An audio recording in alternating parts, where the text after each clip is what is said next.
Hello everyone. Today we will talk about how to fix the app of Threads.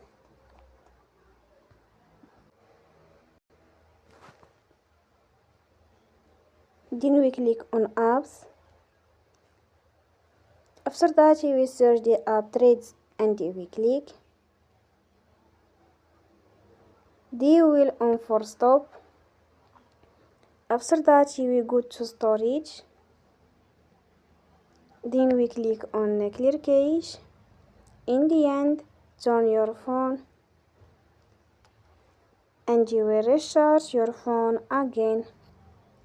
Don't forget to support us by like and subscribe.